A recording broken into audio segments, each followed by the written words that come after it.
तो देखते हैं कि आयनाइजेशन एंथैल्पी क्या होता है।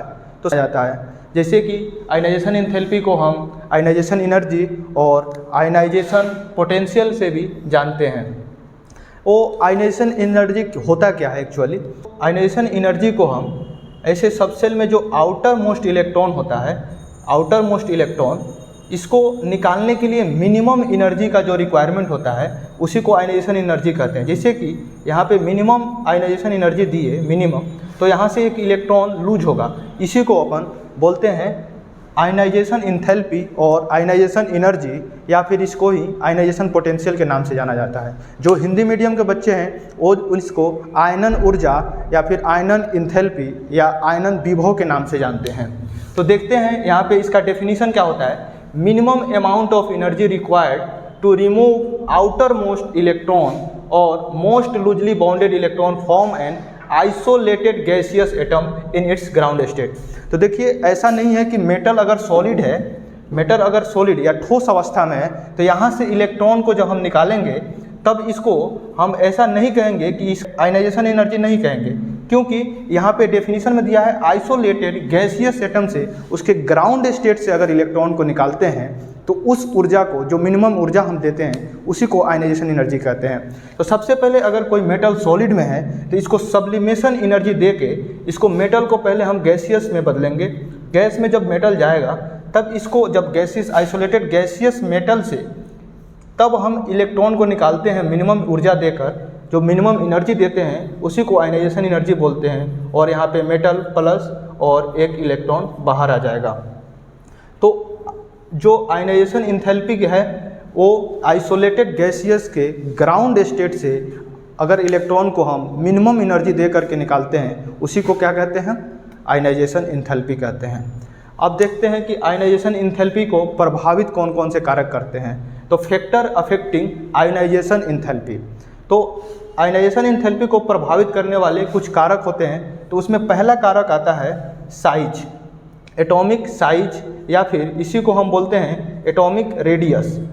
अगर एटॉमिक रेडियस बढ़ता है तो आयनाइजेशन एंथैल्पी कम होता है। एटॉमिक रेडियस अगर बढ़ता है तो आयनाइजेशन एंथैल्पी कम होता है। जैसा कि हम जानते हैं कि अगर ग्रुप में टॉप से बॉटम आते हैं तो यहाँ पे सेल नंबर बढ़ रहा होता है। सेल नंबर जब बढ़ रहा होता है तो साइज भी बढ़ रहा होता है। जब साइज बढ़ेगा तो आयनाइजेशन एनर्जी कम होगा।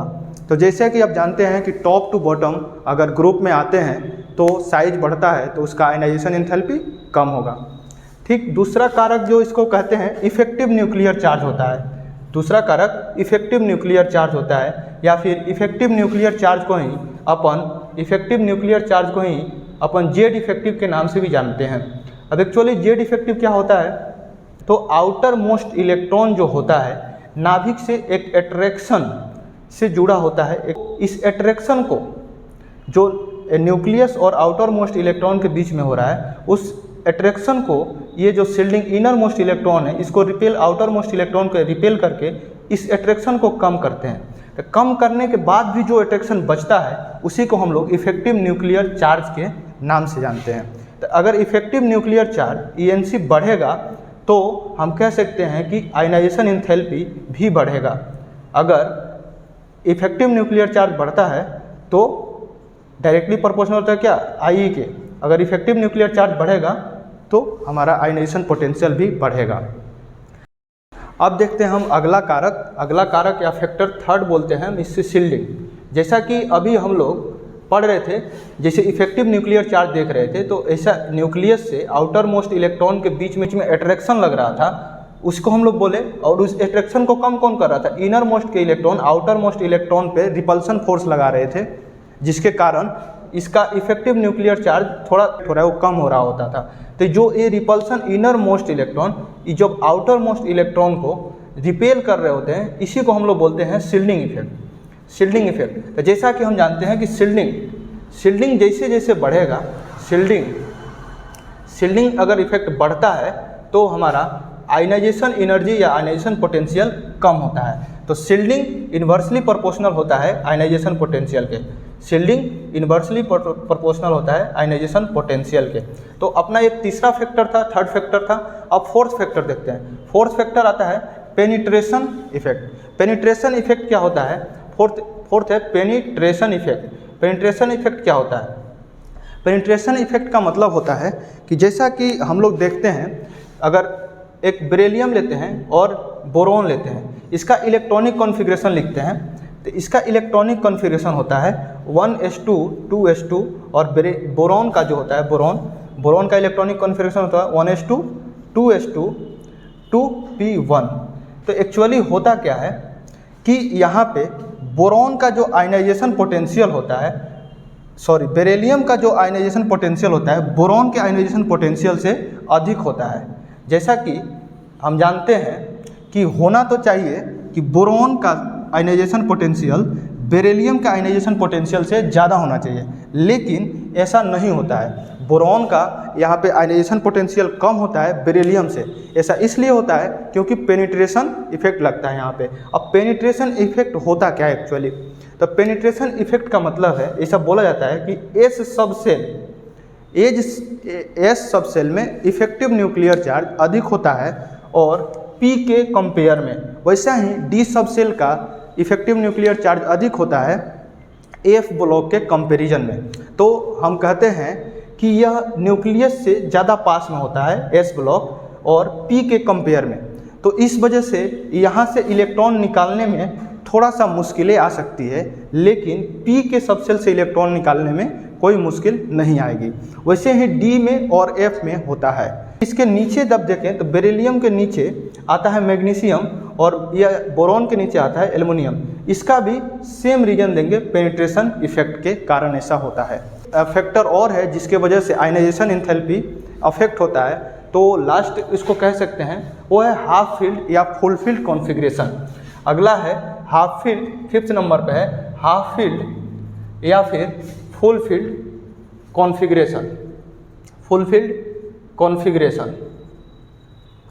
अब यहाँ पे होता क्या है कि जिसका हाफ फील्ड कॉन्फ़िगरेशन आता है उसका थोड़ा सा आयनाइजेशन पोटेंशियल अधिक होता है उसके बगल वाले या एलिमेंट से। जैसा कि इसको एक एग्जांपल से देखते हैं कि यहाँ पे एक नाइट्रोजन लेते हैं और ऑक्सीजन लेते हैं, और दोनों का इलेक्ट्रॉनिक कॉन्फ़िगरेशन अगर लिखते हैं तो इसका आएगा 1s2 2s2 2p3, और इसका इलेक्ट्रॉनिक कॉन्फ़िगरेशन आएगा 1s2 2s2 2p4। तो यहाँ पे अगर देखें तो P के सबसेल जो है वो हाफ फील्ड है, किसमें? नाइट्रोजन में, और ऑक्सीजन में भी हाफ फील्ड नहीं होने के कारण यहाँ पे पेयरिंग आ गया है, एक इलेक्ट्रॉन पेयर में आ गया। तो जब पेयर में आ गया तो यहाँ पे शील्डिंग इफेक्ट, अभी जो हम लोग स्क्रीनिंग इफेक्ट, शील्डिंग इफेक्ट या फिर इफेक्टिव न्यूक्लियर चार्ज जो पढ़ रहे थे उसका कंसेप्ट यहाँ पे लगेगा। तो यहाँ पे देखिए जेड इफेक्टिव अगर अभी हम पढ़े थे जिसका ज़्यादा होता है या फिर इसका इफेक्टिव न्यूक्लियर चार्ज ज़्यादा होता है उसका आयनाइजेशन पोटेंशियल ज़्यादा होता है। यहाँ पे नाइट्रोजन का ionisation potential oxygen ionisation potential से अधिक होता है। इसका रीजन होता है हाफ फील्ड पी सबसेल।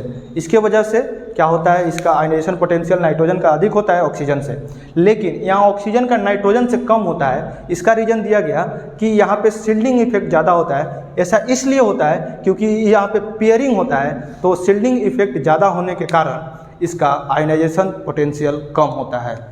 तो ये था हमारा आयनाइजेशन एनर्जी। तो क्या क्या पढ़े?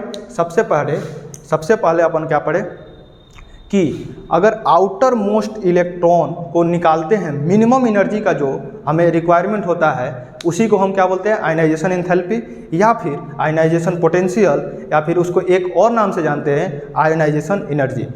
और इसके अफेक्ट करने के कारक कौन कौन से हो सकते हैं? इसको फैक्टर अफेक्टिंग आयनाइजेशन एंथैल्पी में हम 5 फैक्टर्स देखें। पहला देखें साइज क्या होता है? आयनाइजेशन एंथैल्पी के इन्वर्सली प्रोपोर्शनल होता है। दूसरा देखें शील्डिंग इफेक्ट भी आयनाइजेशन पोटेंशियल के इन्वर्सली प्रोपोर्शनल होता है। फिर देखें जेड इफेक्टिव या फिर इसको इफेक्टिव न्यूक्लियर चार्ज कहते हैं, ये आयनाइजेशन पोटेंशियल के डायरेक्टली प्रोपोर्शनल होता है।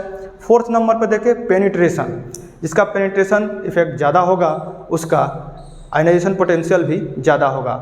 अब देखें लास्ट में देखें 5th नंबर पर देखें हाफ फील्ड कॉन्फ़िगरेशन।